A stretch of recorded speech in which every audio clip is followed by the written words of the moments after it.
ছাত্র জনতার অভ্যুত্থানে গত ৫ আগস্ট শেখ হাসিনা সরকারের পতনের পর দেশের বিভিন্ন অঞ্চলের সীমান্তের অধিকতর জটিল রুট দিয়ে আওয়ামী লীগের নেতাদের দেশ ছাড়ার হিড়িক পড়েছে।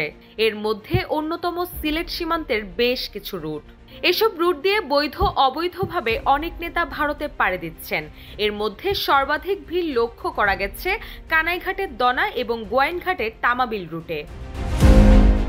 এই দুই রুট ব্যবহার করে এরই মধ্যে অনেক নেতা সীমান্ত পাড়ি দিয়ে প্রতিবেশী দেশ ভারতে চলে গেছেন। এই নেতাদের সীমান্ত পাড়ি দিতে সহায়তা করছে সীমান্তের চোরাকারবারিরা। চোরাই পথের অলিগলি এদের নখদর্পণে। ফলে বর্তমানে সীমান্তের এপার ওপার দুপারেই গড়ে উঠেছে বুঙ্গারের সিন্ডিকেট। নেতাদের সীমান্ত পার করিয়ে দেওয়ার বিনিময়ে এই সিন্ডিকেট হাতিয়ে নিচ্ছে মোটা অঙ্কের টাকা। শেখ হাসিনা দেশ ছেড়ে চলে যাওয়ার পর আওয়ামী লীগের নেতারা নিজেদের অনিরাপদ মনে করে সিলেটে ভারত সীমান্তে জড়ো হতে শুরু করেন। ৮ আগস্টের মধ্যে উল্লেখযোগ্য সংখ্যক নেতা সীমান্ত দিয়ে ভারত চলে যেতে সক্ষম হন।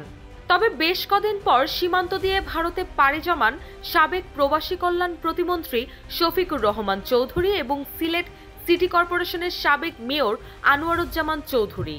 আওয়ামী লীগের নেতাদের বেশিরভাগ দনা সীমান্ত দিয়ে ভারতে পাড়ি জমালেও এই দুই নেতা গোয়াইনঘাটের তামাবিল সীমান্ত দিয়ে দেশ ছাড়েন। তবে ভারতে যাওয়ার জন্য দেশে এত সীমান্ত রুট থাকতে কেন নিরাপদ হিসেবে বেছে নিচ্ছে সিলেটের সীমান্তের রুটগুলো? কানাইঘাট উপজেলার একপাশে জকিগঞ্জ ঘেঁষা দনা সীমান্ত, অন্য পাশে জৈন্তাপুর ঘেঁষা সুরৈঘাট সীমান্ত। এ দুটি চোরাচালানের ব্যস্ততম রুট। এই রুট দুটিতে আইন শৃঙ্খলা রক্ষাকারী বাহিনীর নজরদারি বাড়লে বিকল্প রুট হয়ে ওঠে লোভছাড়া চা বাগান ঘেঁষা আলুবাড়ি রুট। এই তিনটি রুটের মধ্যে দনা রুট সবচেয়ে নিরাপদ, কারণ দনা অনেকটা দ্বীপের মতো।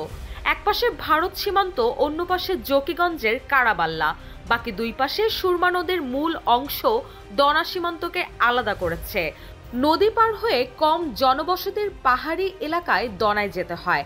সেখানে মোবাইল নেটওয়ার্কও দুর্বল, ফলে আইন শৃঙ্খলা রক্ষাকারী বাহিনী চাইলেও হুট করে অভিযান চালাতে পারে না।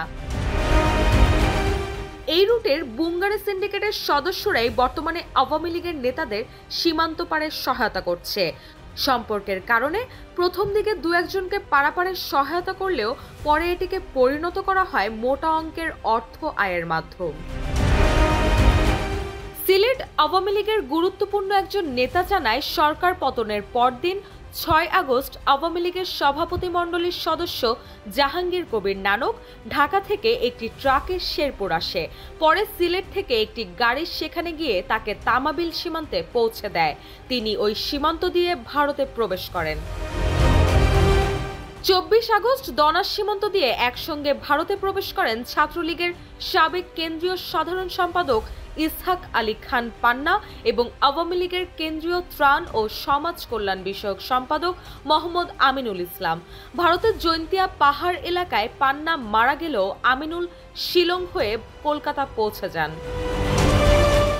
নির্ভরযোগ্য সূত্রে জানা গেছে, ৫ আগস্ট সকাল থেকেই সিলেট আওয়ামী লীগের অনেক নেতারা বাসা ছেড়ে নিরাপদ স্থানে চলে গেছেন। ৬ আগস্ট তামাবিল দিয়ে ভারত চলে যান অনেকেই। ছাত্রলীগ সহ অঙ্গ সংগঠনের বেশিরভাগ নেতা পাড়ি জমিয়েছে এই দনা সীমান্ত দিয়ে।